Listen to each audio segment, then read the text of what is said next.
Well, everyone, we are back with another Nerdvana podcast, and since now spring has arrived, nothing just screams like April, the month of spring, like the first 4 Alien movies. Isn't that right, Ian?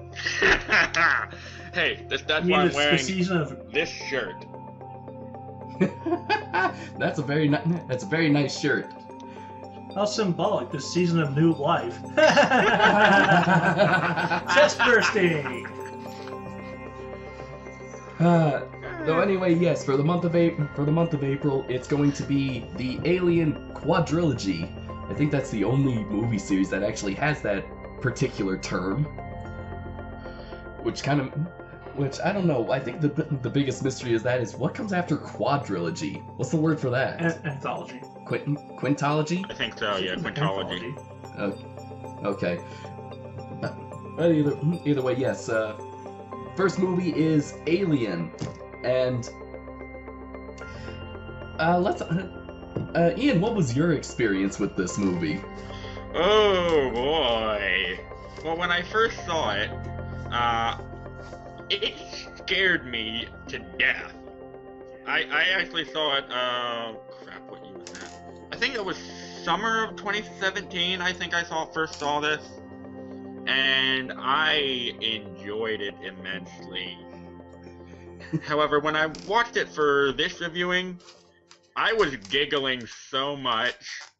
Because that's the only way I can get through it. I have to transform this hideous monster into something when I go, oh, hello! I'm going to eat your family. I think Family Guy beat you to the punch when they gave it the gay southern voice. Hi y'all, I'm an alien. I'm gonna eat you. No, I can't help but imagine the tap dance routine from Spaceballs. Yeah. Oh, you mean hello, my baby? Hello, my baby. Hello, my darling. Baby, you set my heart on fire. If you refuse me, honey, you'll lose me. Then you'll be left alone. No, baby, telephone and tell me I'm your own. Check, please. But yeah, I think this film, it's a work of bloody, messy, drooling art. I had to agree. My first experience was definitely around the time I was in high school, like probably a year after the novelty that was Alien vs. Predator, or as it's known as AF.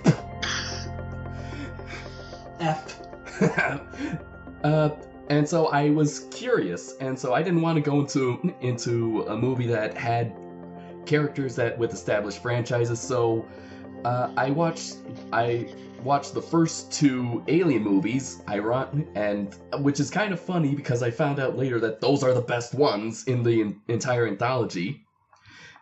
So thank you, film gods. You've never steered me wrong. And the first Predator movie, and I caught the Predator 2 on TV, so some of the stuff was cut out, including the swearing. And what I can say is about the first Alien is that I was not ready for it. And when I say not ready for it, I don't mean I wasn't ready for all the blood and gory. I was not ready for how deep, how grand of a film it was. I was not a film person. I was just a movie guy. But after seeing this movie, in preparation for the review, I'd have to say, man, have I been missing out. Tyler, what about you? Honestly, I just saw it for the first time last week. Now, that's not to say I knew everything about the famous moments. Mm-hmm. It's been out for, 40 years? This is its 40th year now. This is its 40th year, and when it's out for that long, it's kind of like trying to hide a spoiler after like so long that it's impossible. So it's almost like saying how I mean, how do you not get Live Long and Prosper from Star Trek? Yes. It's that iconic. And so, like, I knew so much of the pieces of information, as such as the dialogue. My favorite part, which was the dialogue of Ash, is like, I can't blame your chances, but you have my sympathies. Oh, man. That still gives me chills, but that being said, watching it for the first time, I saw it. Mind you, I cannot go back to as a younger adult or like even a kid watching this for the first time and getting that. It's hard to get back in that mindset to view it through the eyes of a different age. Mm-hmm. And so I'm looking at it from my current age of 29 years old, and I'm just dissecting it and noticing the very special quirks that this movie has. Mm-hmm. Quirks that I do not see in movies often. Very, very often. Oh, yeah. Like, the pacing is... If this were released in today's era, people would hate it. They would say it's too slow. They would probably walk out of the theaters. They would walk out of the theater because they think nothing is happening, rather than taking in the atmosphere of this build-up. Which another thing was, this movie is all about showing. There's nothing telling. We don't know. The characters don't know. We don't know. Nothing is ever is told. We only find out as they are finding out. Which is honestly pretty cool, because I guess that's because since this is a movie that came out in the 70s, and a lot of movies from that age were all about were part of the counterculture movement, like going against established norms, from its writing to its characters to even how stories are told, and it's through a lot of showing. I mean, you and I, we had an earlier discussion, and I kind of wanted to bring up, how is it any different than Jaws, though? Honestly, what makes this the most unique movie, I call it a monster movie, by the way, and a space monster movie at least, and it's the one monster movie I know that has less screen times than the frickin' shark. Yeah. I have to agree, although I do feel that they pull it off in a clever way, though we will get to that later. Mm-hmm. Yeah, and it's not because of technical difficulty, it's just, it's more efficient. It's more efficient. It definitely, I mean, it makes you remember the alien. It makes you remember the alien, and also in kind of this day and age, it adds to replay value. Yes. I mean, like, what did the monster look like? I could have sworn I saw it had 5 fingers. No, it had 4. Yes. Did it have 2 mouths? No, it only had 1. And that's not to say that the best part about it is what horror movies lack nowadays is memorable characters. Because, let's face it, horror movies today are cardboard cutouts. You know what the stereotype they're gonna put the characters in. However, because of how less of the monster there is, we get more of the characterization of these characters who have chemistry. They play off each other. Freaking when the engine breaks down and Ellen says, "I'm coming down," and 2 guys are like, "What's she gonna do?" Like typical guys apparently would do back then. Either that, or I'll make the argument for their defense that they probably don't know how good at engineering that she is. Yeah. And regardless, they're also asking for a pay cut. That is relatable. Or pay raise. Pay raise, and a bigger pay cut. Mm-hmm.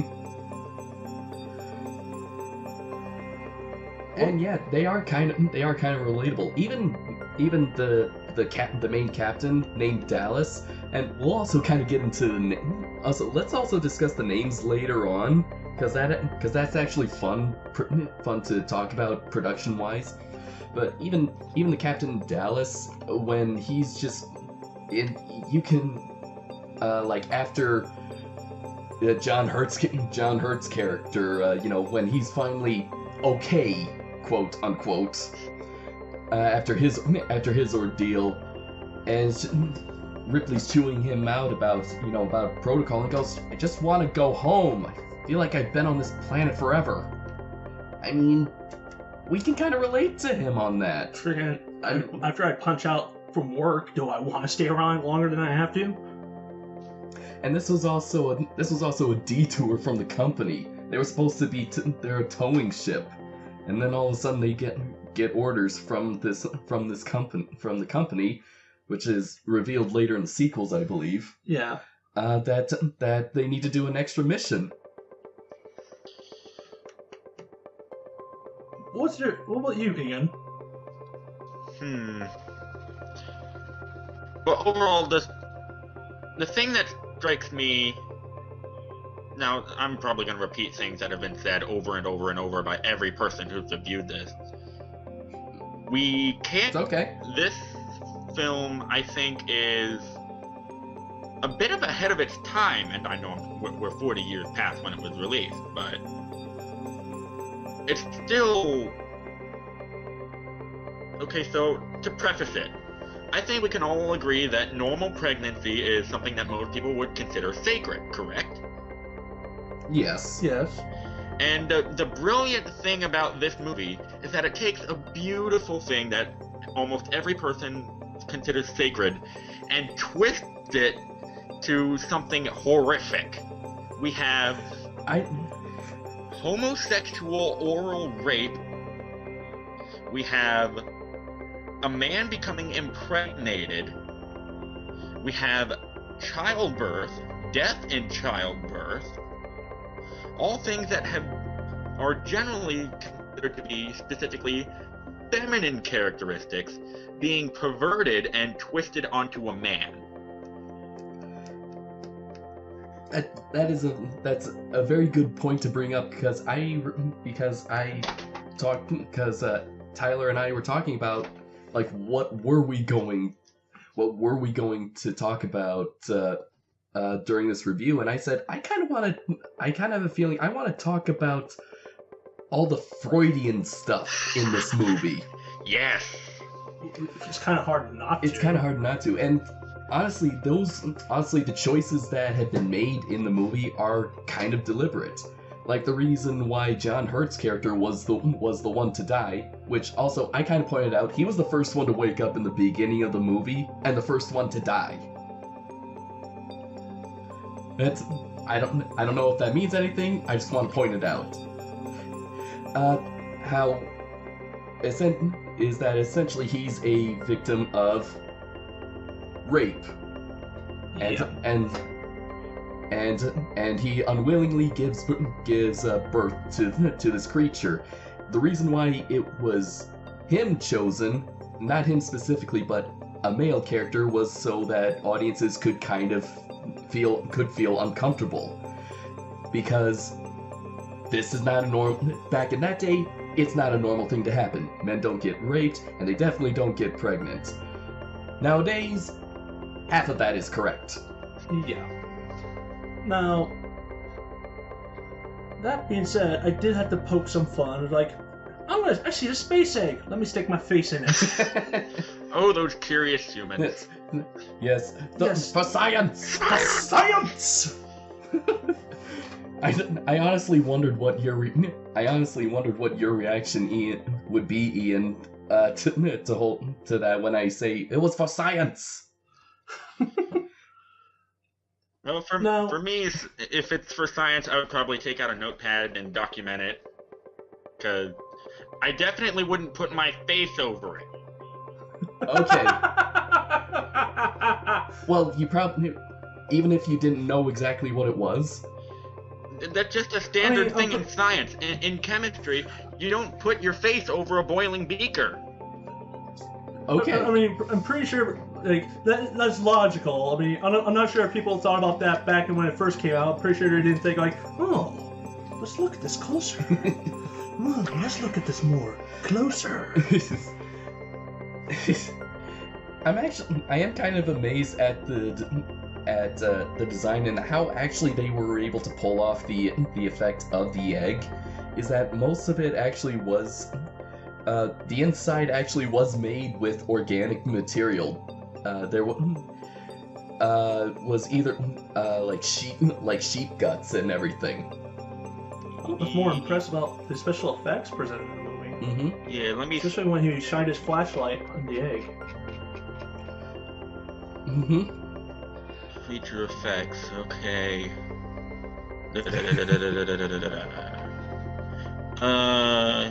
Here we go. Quote from Wikipedia about the egg. The scene of Kane inspecting the egg was shot in post-production.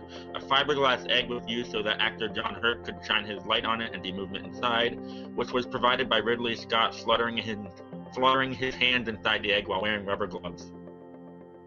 Huh.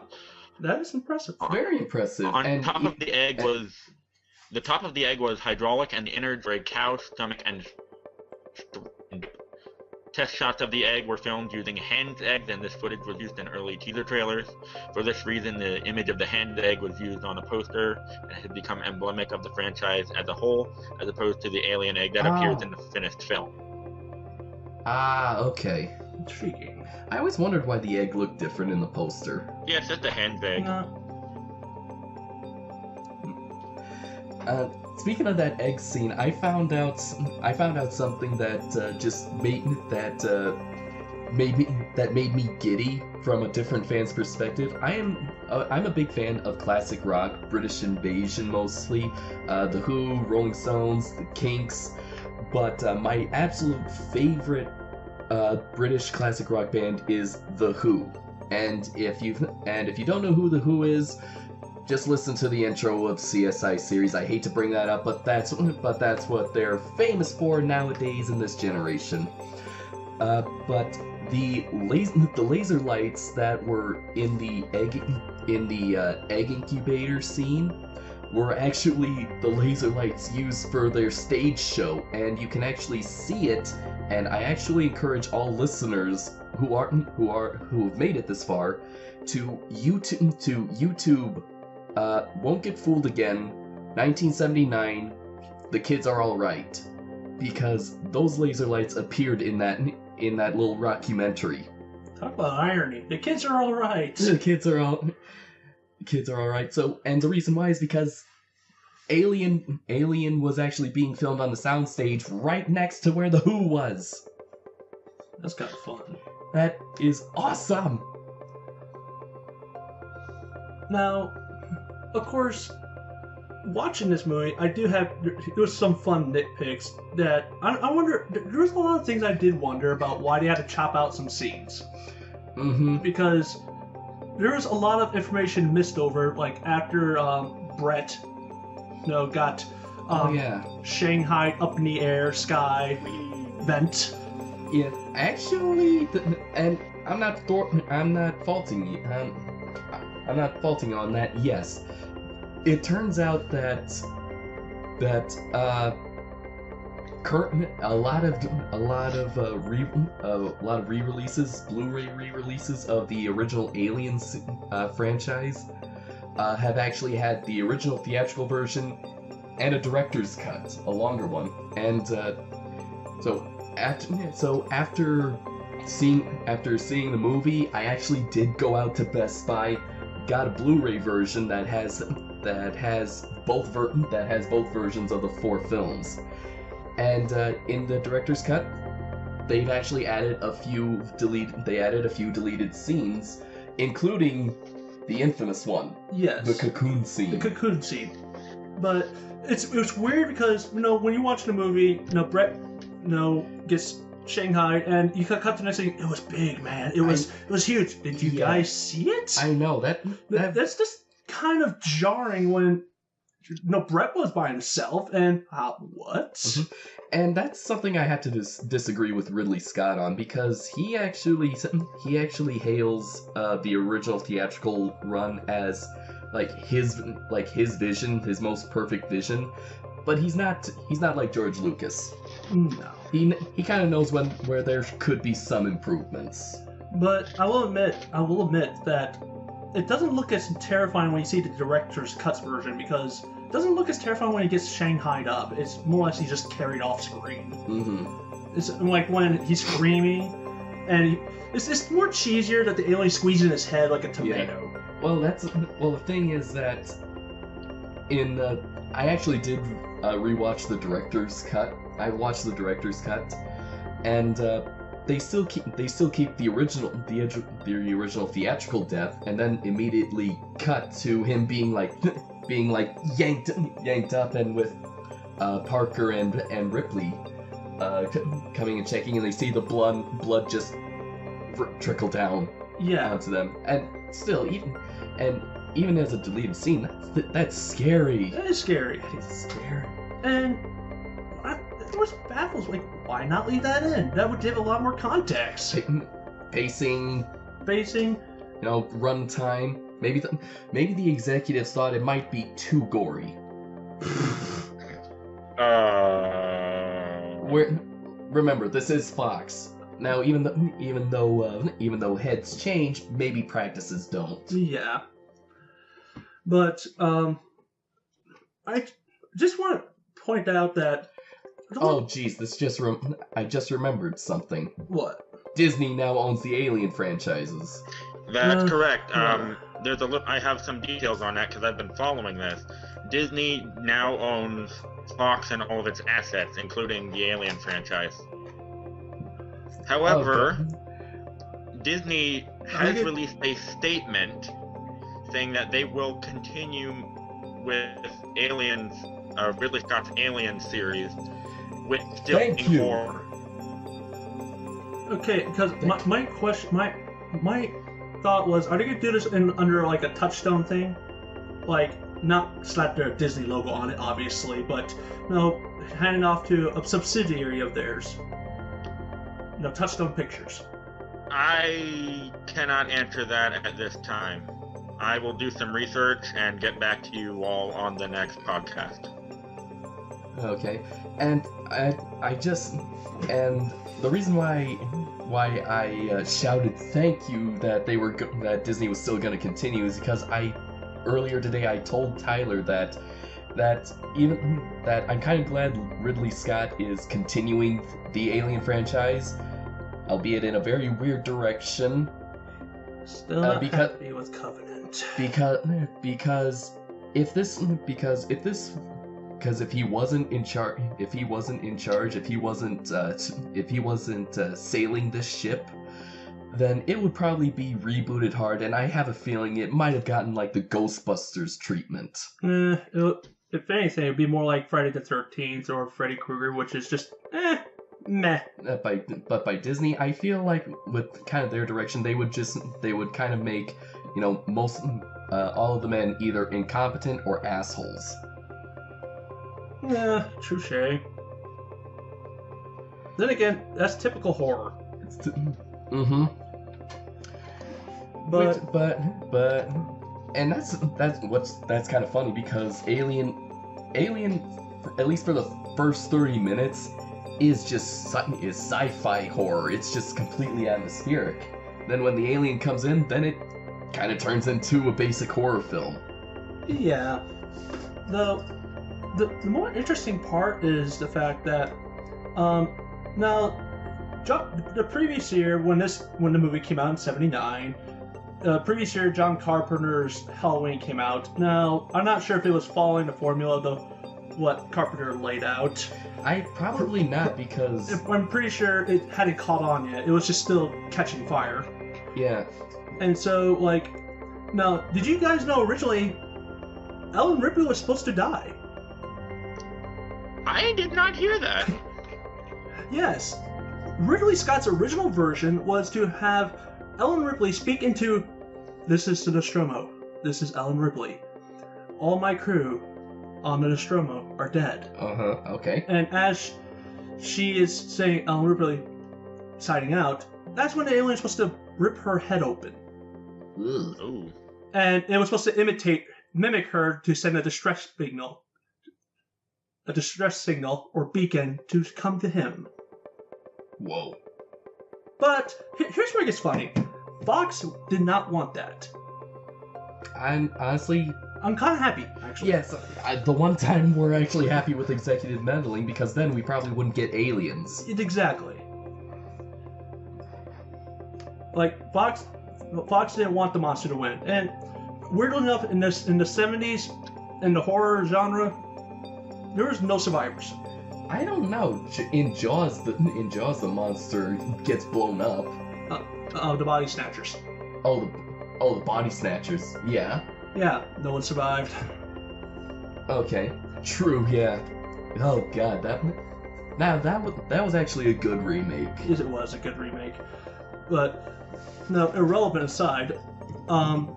So yeah, I'm actually pretty happy with executive meddling, which this proves that it can be a good thing. Mm-hmm. No. Mm-hmm. If you have the right head on your shoulders. Exactly. So let's see.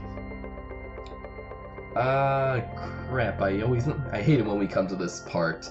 I've hit a dead end on my train of thought. Well, I can tell you one thing. Jerry Goldsmith? Goldsmith, yes. He did a really wonderful job creating this ambient. I don't know if you can call it ambient sound. It's this ringing sound. It is technically it is ambient. Technically, yeah. Yeah, this is the guy that created the Star Trek theme that would later be for the first Star Trek film that would later become the Next Generation theme. Honestly, the theme that I actually like more than the original one. Yeah.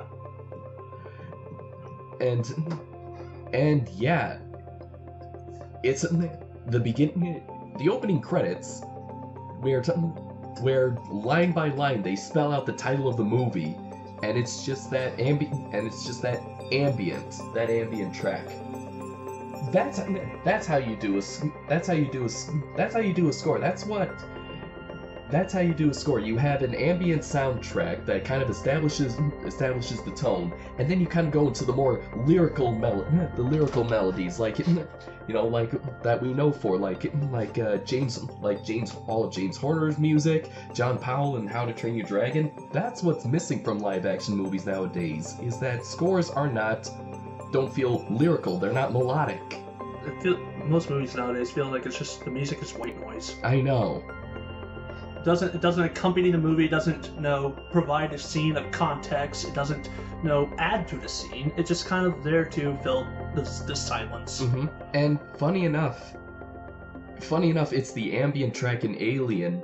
I think it's mostly just ambience right there. It's mostly just ambience and silence. Which works in that movie's favor because it's creepy. It's unsettling. I mean, all you hear are beeps, all the beeps, the line. Now? And the. I will say I chuckle whenever I see this high technology. All this VHS fuzz, all this blocky text letters, all this high tech stuff that's so blocky that I can't help but giggle. Be like, I can't believe we thought this was going to be the thing in the future. Well, technically, when we view the future, we always base it on the present. Indeed. I mean, imagine if they could look at what our future is now, like skinny screens. It's very skinny screens. I mean, I'll bet there's a movie where the future that's set in the 90s, they thought VHS tapes were actually the size of cassettes or mini cassettes, not on CD discs. Not even CD disc anymore. Just digital. Yeah. And I want to say I love the set. I think that's kind of what makes up for the slow pacing. I love the design. I love it is enthralling and yet creepy. Mm-hmm. It doesn't feel homely, but it doesn't feel like it's there to terrify you. You can just tell like something is wrong. Oh yeah. And no, I will I'm not criticizing it. I have to poke fun at it because the Nostromo ship design feels like it's a flying egg carton. It does. Like it looks like a flying upside down egg carton. I'm like, that is the most weirdly designed ship I have ever seen. And I'm comparing this to Star Destroyers, Millennium Falcons, all these ships that look very aerodynamic, even though there is no air in that space. I had to point that out to him. Just like, I can't take this ship seriously. I know. And, well, okay, with all that we know about space, it's kind of okay to have a little leeway and not be so nitpicky, but oh yeah, I'll give you credit on the design. It's of the Nostromo. It's very weird. Yeah. Like, even Star Trek, the Enterprise has a more look. It looks like a pizza cutter. In fact, I think they actually made a pizza cutter of that. I want to get that now. Sets. The sets of the Nostromo's 3 decks were each created almost entirely in one piece, with each deck occupying a separate stage. The actors had to navigate through hallways that connected the stages, added to the film's sense of claustrophobia and realism. The sets used large transistors and low-resolution computer screens to give the ship a, quote, used industrial look and make it appear as though it's constructed of, quote, retrofitted old technology, end quote. Ron Cobb created industrial-style symbols and color-coded signs for various areas and aspects of the ship. The company that owns the Nostromo is not named in the film and is referred to the character simply as, quote, the company, end quote. However, the name and logo of, quote, Wayland Yutani appears on several set pieces and props such as computer monitors and beer cans. Cobb created the name to imply a business alliance between Britain and Japan, deriving Wayland from the British Leyland Motor Corporation and Yutani from the name of his Japanese neighbor. And that's kind of funny because there was this long-standing rumor that that the name of the company actually came from the 2 neighbors of Ridley Scott, who he hated. And so he named this evil company after his hated neighbors. And thank you, Ian, for pointing that out. No, that's not where it came from. That's gonna be hilarious, though. Would be freaking hilarious. But I'll bet if that's true, then those neighbors were probably going, "Where are our royalties? Where are our royalties? You use our name without our permission. We want money." No. And that, but I had a thought, like, while you were saying that, Ian, this just kind of adds to kind of how sleazy this company is. It's like they're so stringy. Or stingy, I mean. They're so stingy. Like they're penny pinchers, and they'll actually cut costs. Oh, sounds like a company I know. I don't know. But Omnicorp? Sure, let's go with that. Let's go with that. but honestly, I think that's why I like this movie. It's very mystery. That's the biggest thing I think why many people like this movie. I mentioned this before. It's all showing, no telling. We don't find out. And what the character knows, we know. And so when Ripley. I'm confusing Ripley and Ridley. Yeah, I know. I kind of wonder if that was intentional. Yeah. When Ripley goes to Mother and sees the directives, and it's intriguing to find out the information because we ourselves are learning along with her. And when that revelation that apparently the directives were to retrieve life form crew expendable. Every time someone was contacting Mother, there was always this wide shot, so you see this entire panel of light dots around.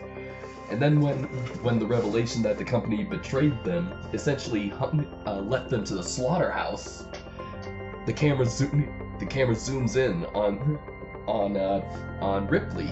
Essentially, since now Dallas, the commanding officer, is dead, diverting all orders to her. it closes in on her, adding more to that claustrophobia. That claustrophobia. Again, brilliant filmmaking. Yes. And now, oh man, I find it intriguing.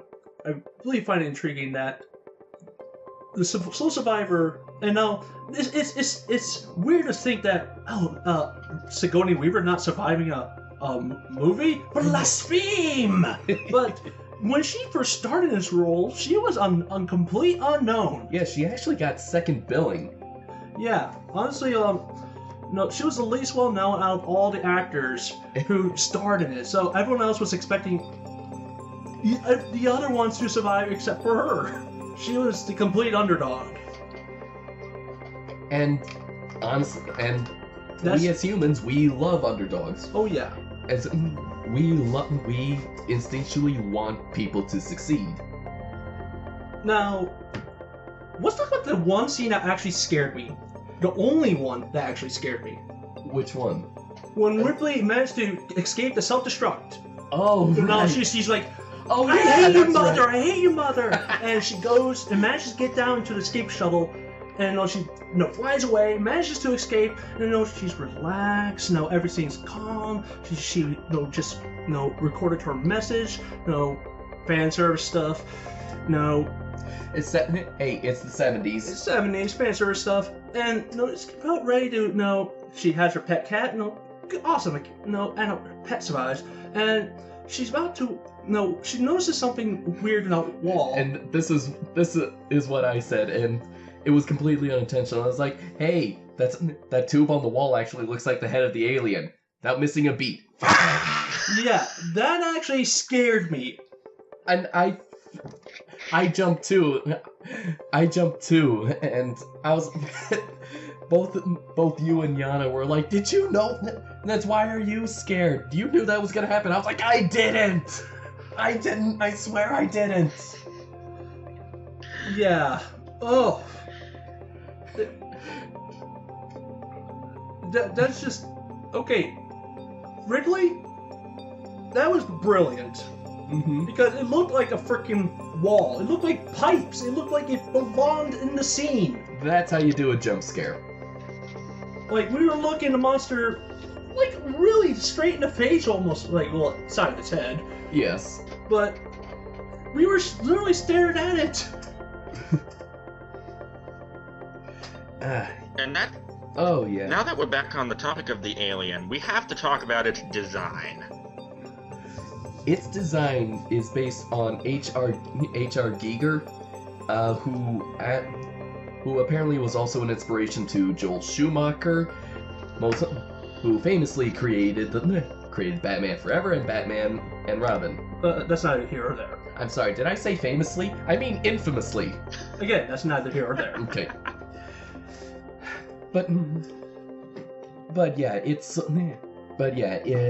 the whole design, the design of the alien is downright terrifying. I think it's like if part of a dolphin was spliced with a human and then turned inside out. Weirdly enough, what I did like about what they did... Oh, okay. Now, intriguingly enough, because this alien is so unknown, its creativity is allowed to be used about what it looks like depending on what host it breeds. So that which wasn't implemented until later on. Mm-hmm. So in this case, because the first movie, human, is used as an incubator chamber, it appears more human. Mm-hmm. It's honestly, this movie is so iconic. You actually think that's what it looks naturally. Yeah, but nowadays more people are more signifying it with the Alien 3 quadrupeds. We'll get to that. Yeah, we'll get to that one. So yeah, when we get to those would be the only two movies I haven't seen of the Alien franchise. Although I did see the end of Resurrection. Does that really count? Resurrection. Yeah. Anyway, it turns out at the smaller Alien, which actually that was actually a later design that Ridley Scott had to override because the initial concept art for the chestburster didn't look quite right for Ridley Scott. He said, and I quote, "looks more like a plucked bird, like a plucked turkey." Yeah, that's what it says here on Wikipedia. Although, and screenwriter Dan O'Bannon credits his experiences with Crohn's disease for inspiring the chest-bursting scene. Really? Huh. And yeah, it's still the most iconic scene that it was parodied in Spaceballs, even bringing back John Hurt for that one bit. Not again. God bless you, Mel Brooks. God bless you, Mel Brooks, and God bless you, John Hurt. Now, fun fact. Did you know that the crew did not know about that chest bursting scene? I found out later. That is correct. No, Yeah, that was completely unscripted, and so Veronica Cartwright's scream like, "Oh my God!" was completely non-scripted, and that was. I tip my hat off to you, sir. I tip my hat off to you. And actually, I think after that, I might have read somewhere that the very first burst of blood was not told by the crew so that their reaction would be natural, because like when it gets all silent, that's an actual reaction. There's like, what the fuck? So that was that. The iconic scene still holds up, and just oh man. I mean, just with how it's set up. I mean, you think that this guy is all right, and you just want me. And before he goes back to sleep, he just wants some food. Everyone's laughing, they're bantering, they're pushing each other's buttons, and then all of a sudden you see a small shift in his facial expression. Then he starts coughing violently. It looks like he's having a heart attack. Oh God! And then you see the first spurt of blood, and like, oof. Now, was Stan Winston involved with the design or the animatronic? I don't think so. If he was, he didn't get credit. Yeah, I don't see anything on here. Going back to the chestburster scene, crap, where'd it go? Here we go. Because I could have sworn that while he was trying to sync up something for the Alien, he met, was it James Cameron or someone who told him like give him mandibles, which inspired Predator. Oh, I don't know. But that's just what I read or heard somewhere. For the filming of the chestburster scene, cast members knew that the creature would be bursting out of Hurt and had seen the chestburster puppet, but they had not been told that fake blood would also be bursting out in every direction from high-pressure pumps and squibs. The scene was shot in one take using an artificial torso filled with blood and viscera, with Hurt's head and arms coming up from underneath the table. The chestburster was shoved up through the artificial torso by a puppeteer who held it on a stick. When the creature burst through the chest, a stream of blood shot directly at Cartwright, shocking her enough that she fell over and went into hysterics. According to Tom Skerritt, what you saw on camera was the real response. She had no idea what the hell happened. All of a sudden, the thing just came up. The creature then runs off camera, an effect accomplished by cutting a slit in the table for the puppeteer's stick to go through, and passing an air hose through the puppet's tail to make it whip around. The real-life surprise of the actors gave the scene an intense sense of realism and made it one of the film's most memorable moments. During preview screenings, the crew noticed that some of the viewers would move towards the back of the theater so as not to be so close to the screen during the sequence. The scene has... This was before 3D. Yeah. The scene has frequently been called one of the most memorable moments in cinema history. In 2007, Empire magazine named it as the greatest 18-rated moment in film, ranking it above the decapitation in the scene The Omen and the transformation scene in An American Werewolf in London. Oh. Now, another fun fact, going off what you said about Tom Skerritt and is it Skerritt? Yeah, Tom Skerritt. Movie theaters were getting tired of people puking because of the chestburster scene. They were cutting out the scene entirely. Oh. Now, just how Now, I'm going to tell you, that is a horrible thing to do because there's little context if you cut that out. Mm-hmm. I think they had a But they similar said problem with Jaws. But they said, well, it solved our problem. Like, you just ruined the best movie experience. Mm-hmm. Whew. Man, that whole scene. I mean, it is great for a reason. I mean, the stars all aligned. It was shot in one take. The actors didn't know what was going to happen. It freaked the audience out that, as Ian pointed out, they backed away from the theater. It was perfectly done. It was. And then even the reaction to where they're all just looking at this weird creature that's just sitting in the twitching body of their friend and co-worker. They're just like in shock. They're like in shock of this. It's like, what the hell just happened? What is that? They don't need to say anything. Their faces say everything. Oh yes. Oh yeah. And Parker was the sensible person. Parker is grab a pair of scissors and try to stab the thing. Don't touch it! Don't touch it! No. Okay, now perfect segue. Ash. What is... Played by Ian Holm. Dude, awesome actor. Now, what is the special effects for that other iconic scene with the android? Right here. Well, okay. Well, I'm pretty sure. Well, which special effect are you talking about? The decapitation with all the. Is it noodles and? I think what they did use was some Alfredo sauce and spaghetti noodles for some of it. The decapitation, it's. I don't know. It looked. I mean, the arms that. I mean, there is that thing about where you kind of put a fake pair of shoulders and arms above your head or like kind of bend down, put something on. But I can't do it properly. Which John, the audience and can't also see you can't see. Yeah, they can't see me. But no, like almost because to me, like I think that too is like up there with the chessboard scene. It is another big surprise. It is a very big surprise, especially when you see that little bit of white stuff come down Ash's temple. Yeah, it's like, what the hell is that? And his monotone, like the entire movie he was speaking was like emotion. All of a sudden he speaks with this synthesized monotone. That's all of the directives were expendable. Here we go.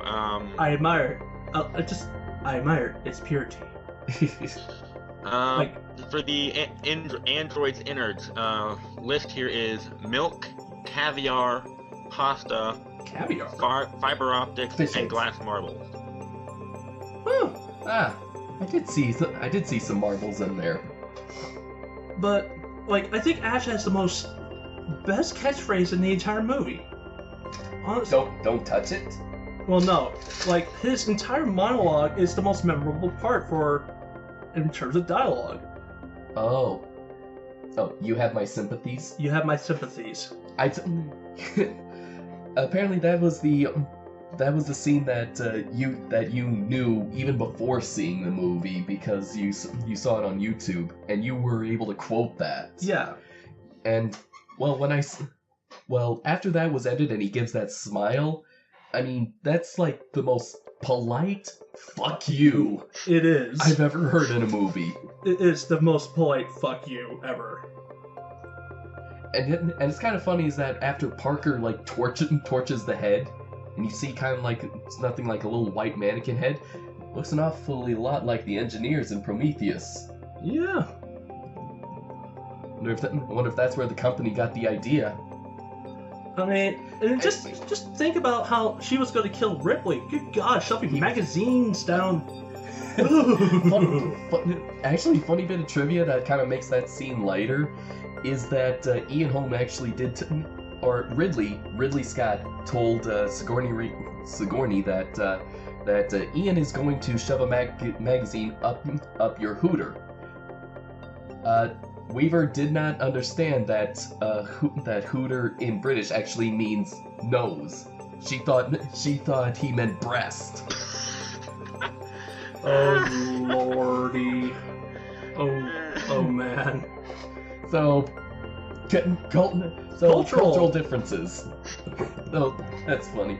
And also Ian. But getting back to the more serious part, Ian's performance as Ash the android actually finally makes sense of a quote that I've seen in Alien, saying that of how the model of androids that he was always were a bit twitchy. And yeah, you can. And before he goes all crazy, he is a little twitchy, and even when he's trying to be normal, there are still little bits of like stuttering and twitchiness. So I gotta hand it to whoever wrote the script for Aliens for actually deciding to expand a little bit on the lore of this movie.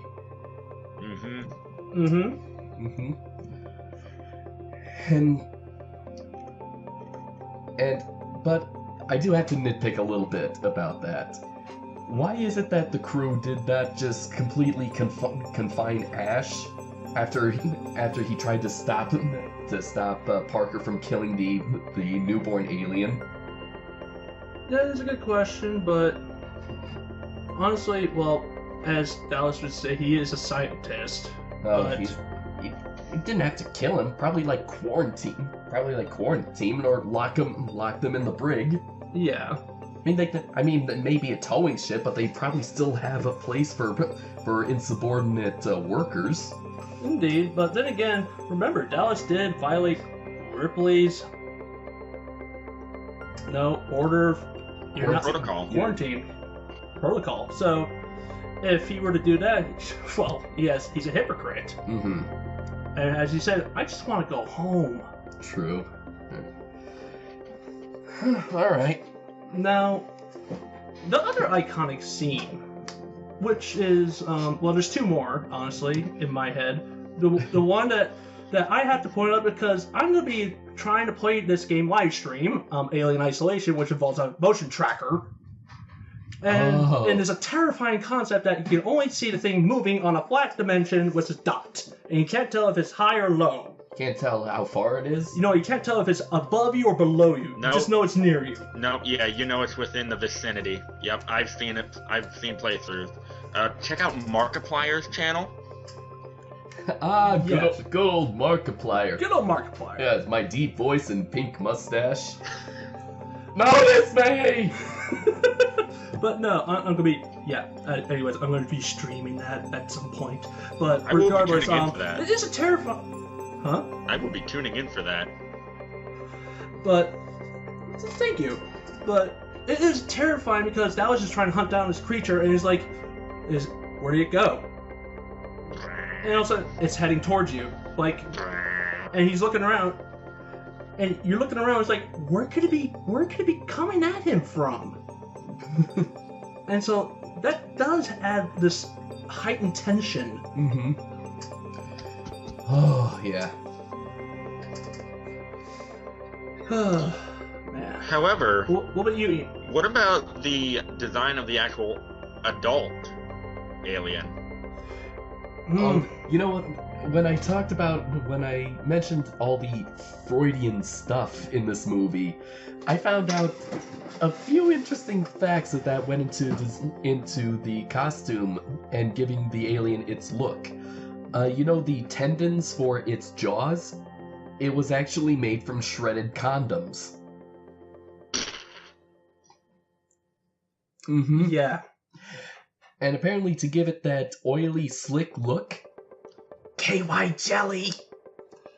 I think I mentioned that in our first shooting of Fallen Kingdom review. The one that had to be scrapped. Oh. Wow, that was so long ago. It's almost been a year. It's almost been a year since that coming up. But yeah, so my God, if Freud was alive to see when this movie came out, he would be having a freaking field day. Probably. He'd read a whole series of books on it. I know, he'd write 12 volumes on it. Yes, he would. Even the alien's head is shaped like a dick. Yep. Okay, going... So... And it was actually based nearly entirely on Giger's artwork. I believe it's Necromorph 4? I thought it was Necronomicon 4. Hang on. Necromorph IGE. Let's see, Google, what do you got for me? Let's see.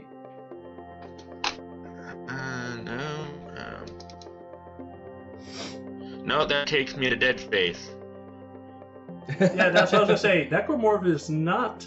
That's an alien species to a different franchise. Yeah, I honestly thought when I looked up on Wikipedia that it was called Necronomicon 4. Oh, that's probably what it was, and yeah, my mistake. Oh, that's okay. We know what you meant. Yeah. So yeah, it's based on that, and good God, it is very terrifying. But I think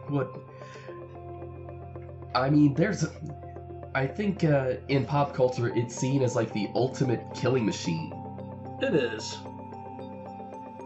I mean, it has blood for acid, which apparently was added during pre-production to explain why can't they get the face hugger off his face. Oh, yeah. So it's got a second mouth that shoots out of its first mouth that can pierce a human skull, and it's got a spiked tail. And it had a scorpion-like stinger. Let's not mention the biomechanical appearance of it. The web fingers. Yep, I think it has 7, if I recall correctly. 7 fingers. And the thing that creeps me out, and this was expanded in the game Isolation, and when I see its hand moving, it's like very bony. It when it bends, it's kind of like gives this very knee-jerk reaction of "get away from me." It's almost like kind of like like a spider. Exactly.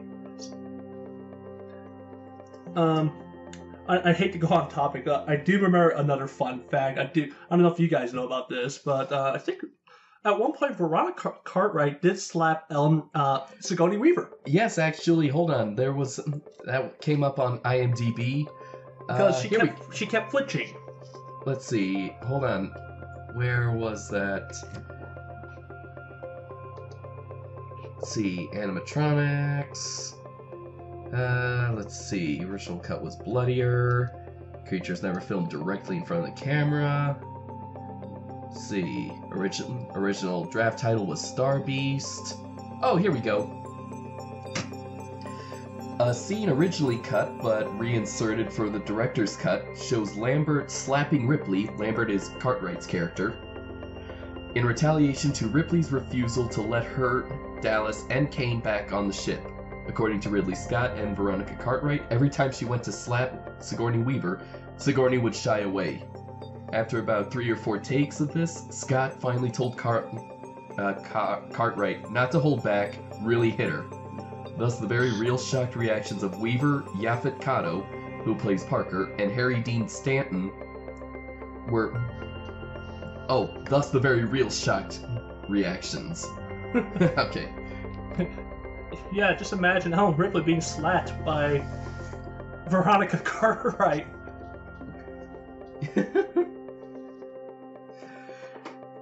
And so, yeah, let's see. What we were on. All right, so now we're going back to the design of the alien. How about its life cycle? Ooh, this is my area. Which kind of also we can now bring in the infamous deleted scene. The cocoon scene. Okay, Ian, you have the floor. All right, so or the mic, I guess. according simply to the first film, the first stage of the life cycle is the ovomorph, or the quote-unquote egg. These can apparently lie dormant forever, and are they themselves their own organism. Inside of an ovomorph is the face hugger, and the face hugger will attach itself to a host and use an orifice to implant the xenomorph DNA into the host. Going on from there, this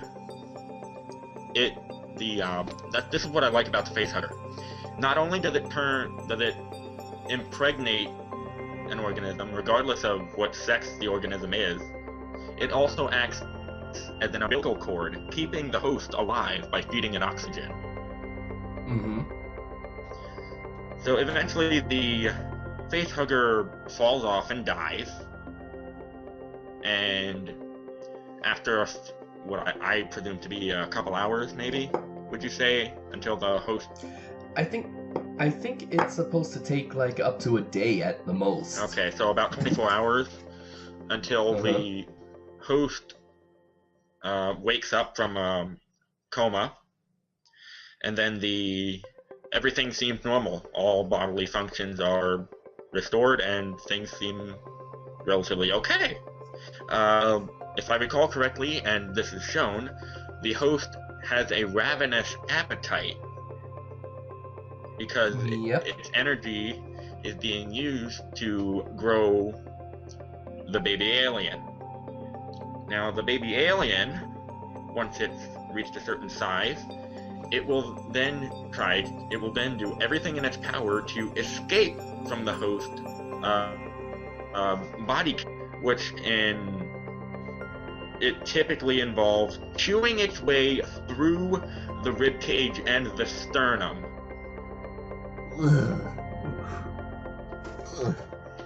It will then forcibly crack the sternum and thereby killing the host.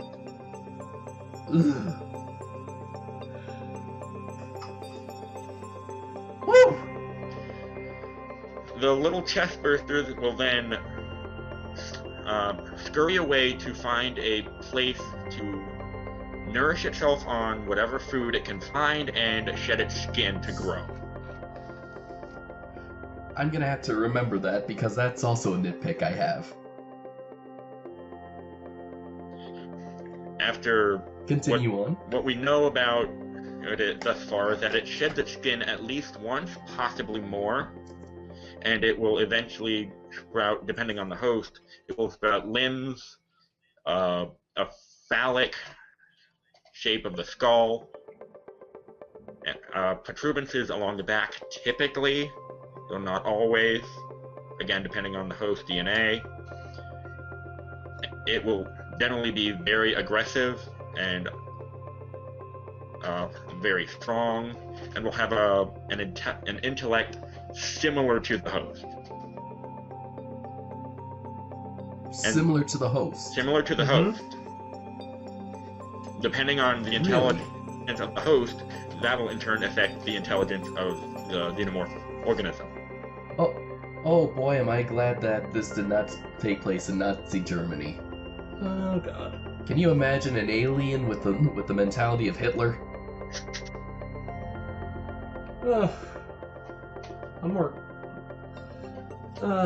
But continuing on to evolution.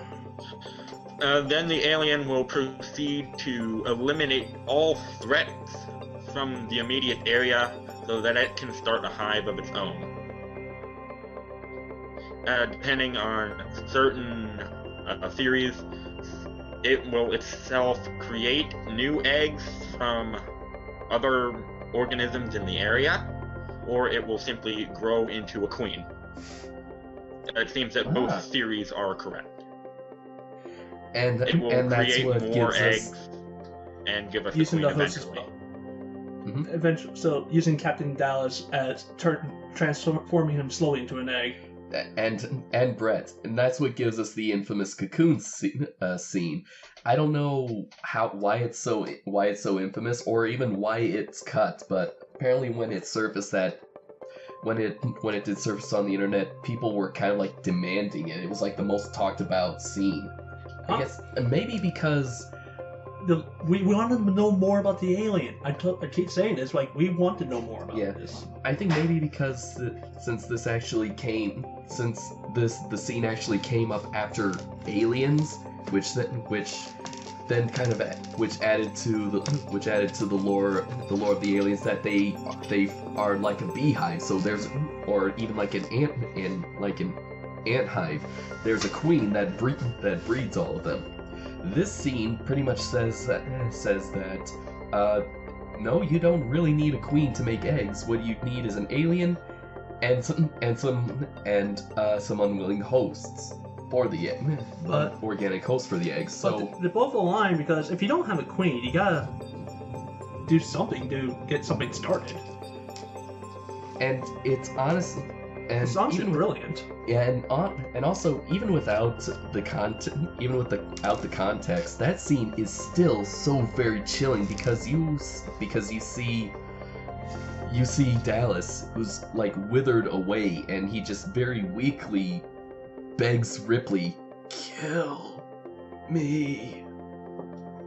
It's honestly just chilling. Mm-hmm. Woo. And did you guys know that the the xenomorph organism, almost all of its biological traits are taken from real life animals, including implantation? Yes, Really? I did know that one. Oh yeah, I know there are certain like funguses or even insects that do actually plant eggs inside of living organisms. Mm-hmm. The one I know off the top of my head is a wasp that will attack a caterpillar and plant eggs inside it. I was thinking of a spider, but it's like Wild Wild West. Yeah. And then the baby wasp will hatch, eat the caterpillar from the inside out, and then proceed on their merry way. Nature I don't is think scary. they work on humans. Thankfully. Yeah, thank God. But still, I dread to think of that cordyceps could affect us. I know, but still, nature's scary.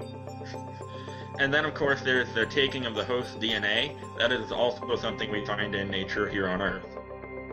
Really? Mm-hmm. Certain microbes will trade DNA.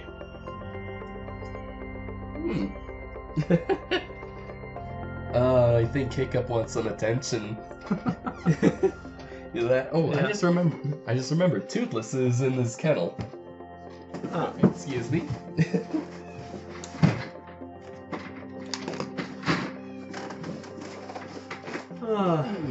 Hiya, Toothless.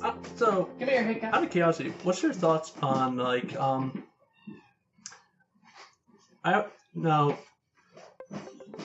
since Covenant is not going to be a part of this month, what's your thoughts on Covenant's lore? I personally enjoyed it. I felt disappointed about it.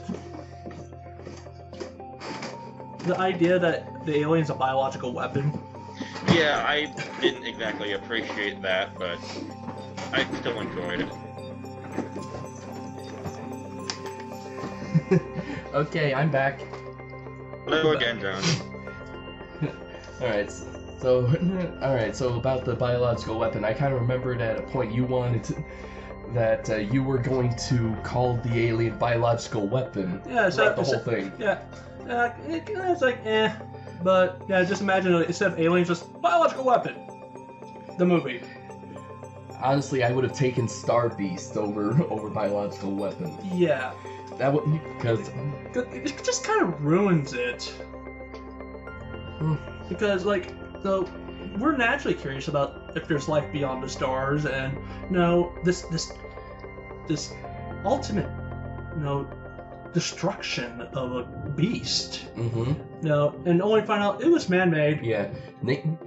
Yep, no, it wasn't nature that created this perfect killing machine. It was man. Yeah, I heard this before. No, there's only so many times I can hear this before I get tired of it. Yeah. We'll probably save that for the future. Yeah. Alright, so... Honestly, what else is there to talk about? Well, hey, cat scares. Cat scares. Oh, right, yeah, there was... And the one nitpick you had. Oh, right, the nitpick that I had, you mentioned about how the alien sheds its skin. When Brett is looking for Jonesy because they scared it, when he's looking around, he actually comes across the husk that sort of looks like it came from the alien, and okay.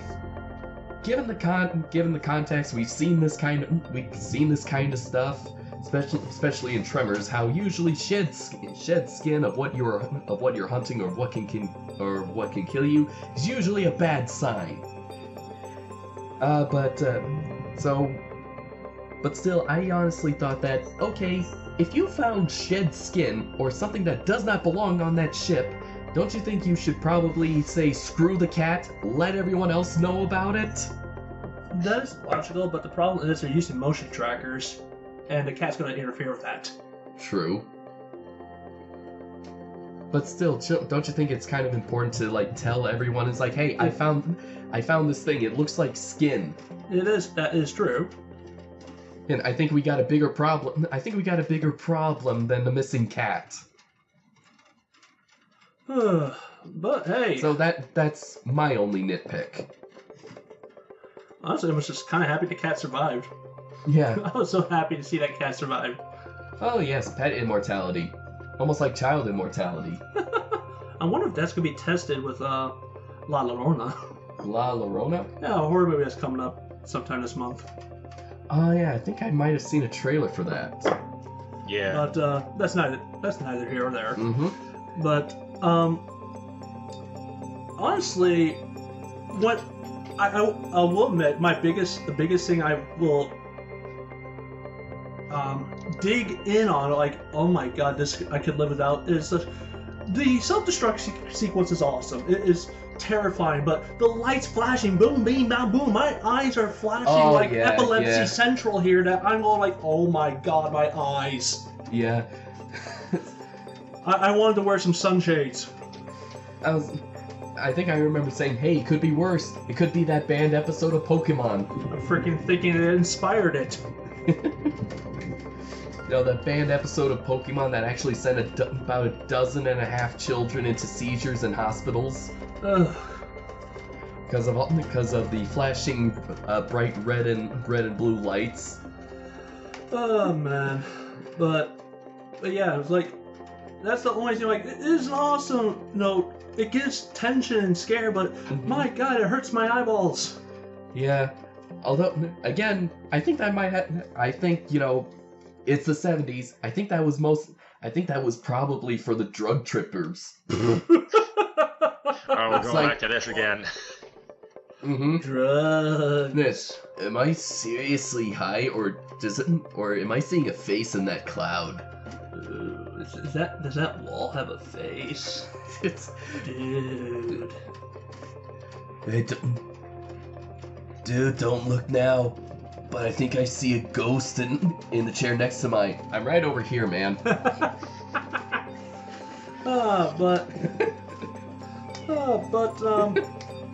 Honestly, that whole, like, I love that self-destruct sequence, especially when Ripley's trying to stop it. Yes. Mother's a frigid bitch. Yes, she is. Ripley even says that. Everything. I know. Yo, bitch. Not as iconic as the one in the sequel, but still good. It's still good. I will say, I laughed so hard when how she defeats the alien. It looks like a ragdoll being towed. It does. And funny enough, in the time that I first originally saw the movie and to rewatching it, a lot of my knowledge of what happened in the movie withered down except for several scenes, and that was the chestburster scene. Actually, the egg scene. The scene, the first victim, and the climax. Like, all I remembered is that I could have sworn that there was like a bright light that fires the alien off into space. I must have been off my meds the first time because for the life of me I could not remember that it was actually a jet turbine. It was the thrusters on the shuttle that knocked the alien off. Regardless, like, the effects doesn't hold up for that scene. In some respects, right. It's about as good as the effects of that guy from RoboCop falling down that skyscraper. Yeah. Slender Man much? Actually, the effects in Alien are kind of a little bit better than the climax of RoboCop. At least the ragdoll didn't look like Chucky. Which also, side note, the more I keep on saying I will never watch Child's Play, I keep on getting the feeling that, yes, I will eventually. Because Mark Hamill is going to be voicing Chucky. Yes, I don't want to watch Child's Play. I absolutely don't. I don't want to. That's now why I have to evolve to. I have to... But that's a story for another time. Yeah. Now, have you guys seen the fan arts of, like... Now, I do remember... Previously, I told you guys that Ellen Ripley was supposed to die, but there is fan art about how she was supposed to die. Really? Yeah, remember when she's putting on her spacesuit? Oh, yeah. And she's looking at the alien. When she goes to look at the alien again, it's right against the glass, staring at her. Uh-huh. Where it's about to, through the glass. What's his tongue? I'm kind of glad that they did cut that scene out, because then that would be like that would probably be the one thing that kind of ultimately killed that movie. Like, how was the alien able to perfectly mimic her voice? I mean, it didn't even show in any parts of the movie that it was actually even capable of speech. Well, true, but as Ian said, it will have intelligence close up to the host it previously came from. But then wouldn't it sound more like John Hurt? It would. Which, honestly, I'm not against. The alien speaking like John Hurt. I mean, it's the legendary John Hurt.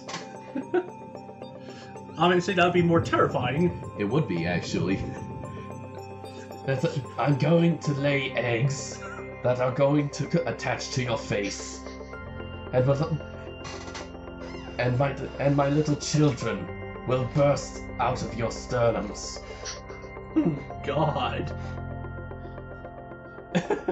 But also, I'm sorry, listeners. That's the first time I've actually tried to imitate John Hurt. So sorry if it's not. Sorry if it sounds like that guy from the Black Cauldron. Mm-hmm. That was the guy from the Black Cauldron. I know. That's what I'm saying. That's what your imitation is sounding like. Because I'm pretty sure there's more. But better roles. Yeah. But if you want me to sound more like the genie from Aladdin, I'll gladly do that. Just as long as not the Will Smith version. Is there I meant the real genie. Sorry. We'll give you a chance, Will. Just wait until you're coming out. Mm-hmm. Then we'll see. Alright, so now we've gotten off track. I don't think we have anything more to talk about this movie. I mean, I'm actually surprised we didn't focus on John Hurt so much. I mean, he is a memorable actor, and he's legendary. And one of the very few actors that dies in every movie. Yeah. Now, I do want to say this though. I do want to say this. I think this movie is more of a novelty. Okay. It's a novelty because it's a fun thing to watch, but at the end of the day, you know, it can never be replicated. It cannot not be copied. It's impossible. So wouldn't that mean it's a masterpiece actually? No, because there is a lot of flaws. But the thing is, even with those flaws, it stands out big time. But only a few people can really appreciate it because in today's age, everything is fast. Gotta go. We gotta have boom, boom, pow, pow, boom. Mm-hmm. And stuff has to keep flying across the screen. We have to process information. We had to have all this stuff jammed in within 2 hours. It has to be all quick and fast. Yeah. No, we can't have our audience bored. I mean, let's see. A lot of movies they kind of fail to do that. You look at Batman versus Superman. Mm-hmm. Try to jam so much into 2 hours.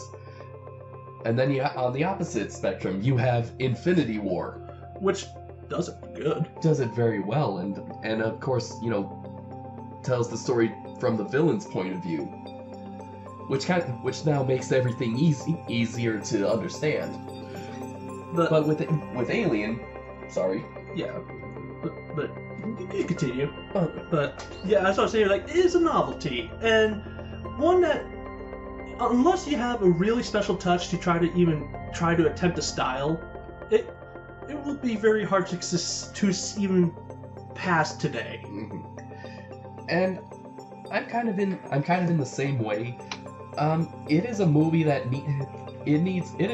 definitely needs to be watched if you're planning on going into film. You don't have to just be a sci-fi fan, but I do think you have to be like in the right mindset. You can't just be like, oh, I'm bored today, I think I'll put in Alien. No, that's gonna have the direct opposite effect. Yes, the pacing can be kind of an issue, but if you plan to just like absorb every frame of this movie, from its sets to its acting to its lighting to its structure, from everything, you need to be in the right mindset. And I think first time viewing, I wasn't in the right mindset. I was actually kind of going between my TV screen and my iPad in some cases, but that didn't diminish the replay value that this film had. So I'm still glad that I watched it. And honestly, that first pass, it kind of now made everything shorter, actually. Yeah. And pacing is no longer an issue. Honestly, I think the first thing I recalled after I first watched it with you, that, like, talking about pacing, is the weirdest thing I noticed was how it's the slowest. Like, if you're so let's take a car. You get in the car, you start the movie, and by movie we're talking about car, start the engine, and you just start to drive. You're going at 10 miles per hour. Now imagine going 10 miles per hour for an hour and a half. Or half an hour. That seems awfully slow. And then, for some reason, the next half hour, it goes up to 30, then 50. That's how it felt. It is the weirdest pacing I have ever seen. Mm-hmm. Like, it is like, it's slow and all of a sudden, everything just goes bam at once. From the first time the alien busts out of the chest, which is like right at the 35-minute mark. Yes. To the whole Ash being revealed as an android, which is another, if the chest burster is the 30 miles per hour part, Ash being revealed as the android is now 50, to the self-destruction sequence, which is now 80. Mm-hmm. And then all of a sudden, once Ripley escapes the ship, it goes back down to 20. Mm-hmm. Before immediately stepping on the gas. And so, the pacing is unique, I'll say that. Yes. What about you, Ian? I agree. My first viewing of it, I did think that it was a little slow at the start. However, as I, through subsequent rewatch, I think that's part of what makes it good. It's slow, it's uneasy. It's like the alien itself. It's slow, it's graceful. You know that something's going to happen, you just don't know what or when. You just know something bad is going to happen. Mm-hmm. Do you think this movie's a novelty then? Perhaps. I mean, again, I agree. It's not for everyone. But if you're going, even if you're a casual film critic like me, or you definitely should at least watch it once. Yeah, And definitely. surprisingly, in my high school film class, we had it on standby, but we never watched it. We watched The Exorcist, which was boring as hell for me, but we didn't watch Alien. You have to see that movie. Don't bother, it's boring. I did see it. Your what? It's boring. The Exorcist? Yeah, I found it. It's a good film, I'll give it that, but it's just boring for me. Okay. You guys mind if I bring up details about the release of the film, so we can see what the reaction was at the time? Yeah. Sure. Alright, quotes from Wikipedia. An initial screening of Alien for 20th Century Fox representatives in St. Louis was marred by poor sound. A subsequent screening in a newer theater in Dallas... Okay. I feel like that was chosen for the character, but okay. Went significantly better, eliciting a genuine fright from the audience. 2 theatrical trailers were shown to the public. The first consisted of rapidly changing still images set to some of Jerry Goldsmith's electronic music from Logan's Run. The second used test footage of a hen's egg set to the part of Goldsmith's Alien score. The film was previewed in various American cities in the spring of 1979 and was promoted with the tagline, quote, "In space, no one can hear you scream." Alien was rated R in the United States, X in the UK, and M in Australia. In the UK, the British Board of Film Censors almost passed the film as a AA for ages 14 and over, for us here in the US. Although there were concerns over the prevalent sexual imagery. 20th Century Fox eventually relented in pushing for a AA certificate after deciding that X rating would make it easier to sell as a horror film. This is where it gets good. Alien opened in American theaters on May 25th, 1979. The film had no formal premiere, yet moviegoers lined up for blocks to see it at Grumman's Egyptian Theater in Hollywood, where a number of models, sets, and props were displayed outside to promote it during its first run. Ooh. Here's my favorite part of this paragraph. Religious zealots set fire to the model of the space jockey, believing it to be the work of the devil. Entertaining. Oh god. You know what's kind of fun? What's kind of funny is that I remembered a little bit of trivia about that, but is that the end of? But I'll get to that until you're done with your side, Ian. There's a little bit more. In the United Kingdom, Alien premiered at a gala performance in the Edinburgh Film Festival on September 1st, 1979, before starting an exclusive run at the Odeon Leicester Square in London on September 6th, 1979, but it did not run widely in Britain until January 13th, 1980. And then there's just some stuff about box office stuff. Okay. Apparently the design of the egg was, we all kind of know it has like the 4 corners that open up. Originally it was actually supposed to be 2. Again, kind of adding more to that whole Freudian design that is throughout this whole movie. It looked vaginal. That's what I'm trying to say. I heard about that.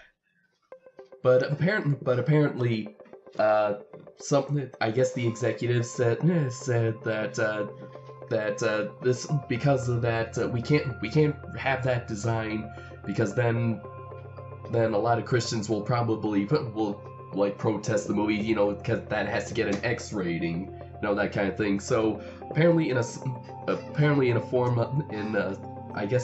way of giving the middle finger to the Christian side is that turning it into an X, a cross. Like it's a cross that breeds this ultimate killing machine. That's kind of. And I remembered that from your paragraph, and also I just remembered another thing that I said that we'd talk about later when it comes to the characters. Their names. Yeah, I'll scroll up to them. All right. The fact is that when it came to the casting, they really had no set idea about who was going to be cast as certain characters, so they had names that were gender neutral. So Ripley, funny enough, before being played by Sigourney Weaver, was going to be played by a male. Somewhere here on Wikipedia, it said that the script was specifically written so that everything would be gender neutral, so that the directors could cast and interpret the script how they would interpret it. So they had complete liberties with the sex of the characters. And and seeing as how nowadays is that gender is such a big non-issue. I'm sorry, I have to throw my hat into that. It ultimately kind of makes me laugh in an ironic way, is that this sort of fight that's going on over the internet has already been fought, like 40 years ago and 50 years and 50 years ago, and yet they think that they're the ones that are pioneers, they're trailblazers. I hate to burst your bubble. Actually, no, I kind of like doing that. What you're doing has been done before, and Alien is kind of proof of that they were already thinking about gender lines they were already thinking about gender when it came to writing this film. It's pretty cool when you think about it. Oh, you tired, man? No, I'm just listening. You're just You listening? have the floor. I have the floor. Okay. Well, I'm kind of done. I'd like to say, yeah, it's pretty cool that in the 70s they were already trying to defy the conventions. I mean, you had Princess Leia, who was more than a damsel in distress. No matter who tries to tell you that. Princess Leia, Sarah Connor. Well, well, funny enough, it's Sarah Connor and Ellen Ripley who finally become strong female characters in their sequels. Yes. And both by James Cameron. But anyway, what I'm thinking is that you gotta pick your battles and not try to delude yourself into thinking that you are the first in something, because I remember that I think Thomas Jefferson might have been the one who says, if I can see very far, it's because I stand on the shoulder of giants. Oh yeah. So how do we end this? I think we can now go to our ratings. Our ratings. Okay. Oof. And Tyler, I might need your help because I forget what the star rating correlates to the grade. Okay, let's see. 5. I call 5 stars is S rank. It's essentially the letter equivalent. I didn't mean that grade. I meant like school grades, like from an A to an F scale. That's what I'm saying. Like, I'm adding the S rank as legendary. Oh, so A++. Yes, A++. It's the cream of the crop. Okay. And 4 stars is an A. 4 stars is an A. Oh, this was out of 10. Oh, 10. Yes, we're doing it out of 10. Okay, so 10 stars? Yes. Okay. I thought we were doing like half stars, like 4.5 or something. Which Oh, it I correlates can't the same remember way. anymore. It correlates the same way, regardless. Yeah. Okay. So, let's be sure we're aligned with the scales here. So, 10 10 stars, or is it 5 stars? 10. I guess 10 stars. Okay. If I had to give it, I have to give it a grade. If I had to give it a grade, it's 8 stars. Okay. 8 stars was 2 thumbs way up. All right. And what kind of letter grade would that be? That would be a B plus. A B plus. All right. Well then, I guess I can. Even though there is a pacing issue, I still like the use of lighting, and the atmosphere. So I would actually have to give it an A minus grade. So I give it. Would that be 8.5 or 9? 8.5. I give it an 8.5 out of 10. All right. Yeah, so again, 2 thumbs way up. And for me, coming from a somewhat scientific perspective, I can look at this film in many different ways. It's how it functions as a story, and what it's saying, the amount of research and detail put into it. From what I know about basic scientific procedures, it follows all the marks, at least how a character should act should they be in this position. Quarantine. That was a thing ever since the lunar mission. The alien life cycle. Very interesting, very detailed.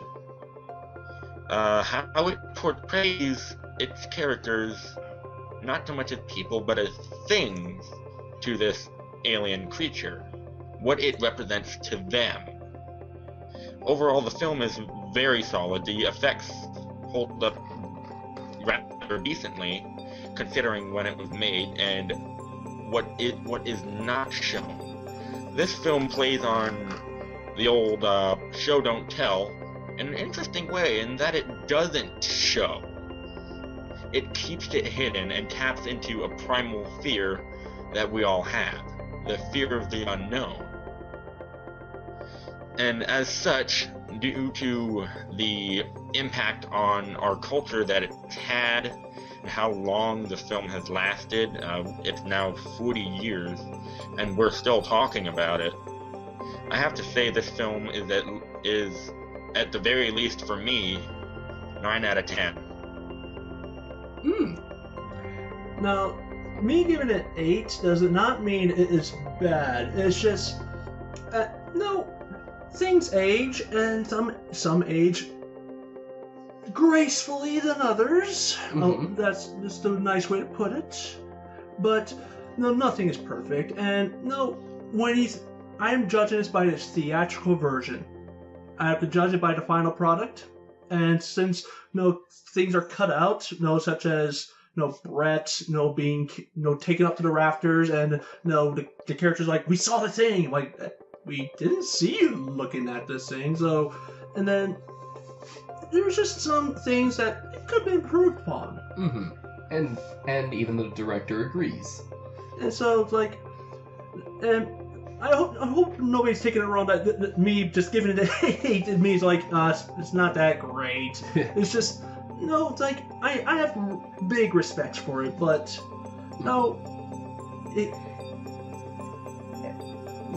Right. And my reason for giving it an A minus is due to the fact that it is a visual splendor with its sets, both of the alien world, the inside of the Nostromo, the way that it uses light, just the overall atmosphere that's sort of what I look for in the film. And it honestly, it's the visuals that kind of help distract you from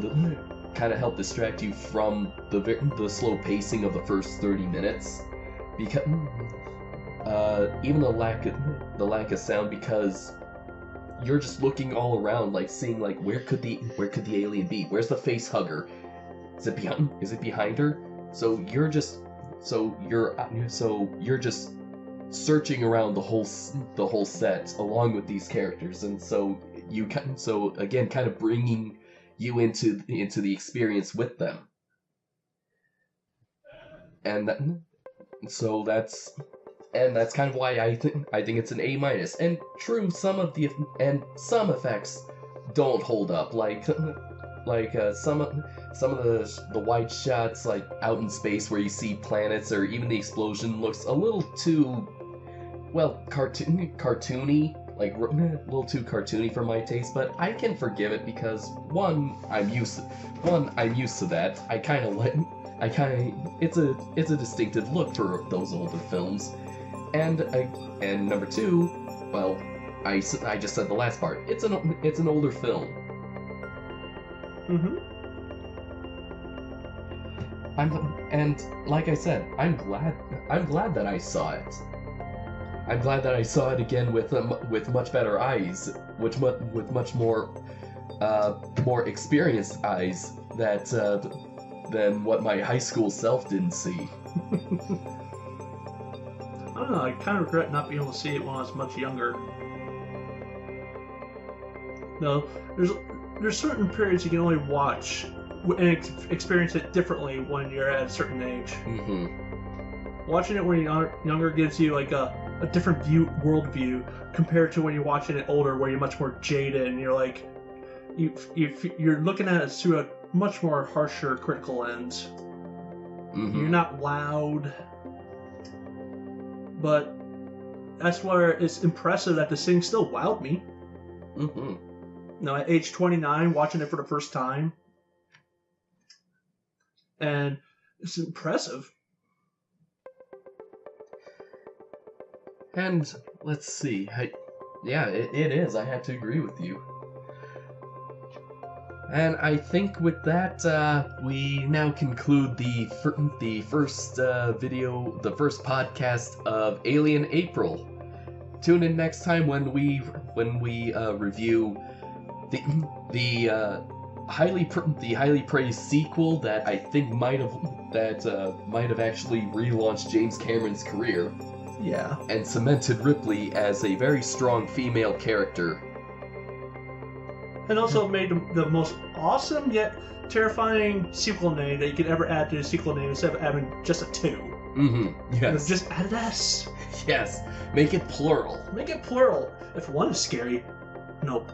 Just imagine the many. Mm-hmm.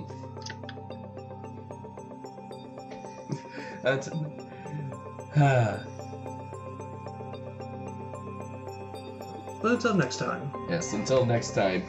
It's game over, man! Game over!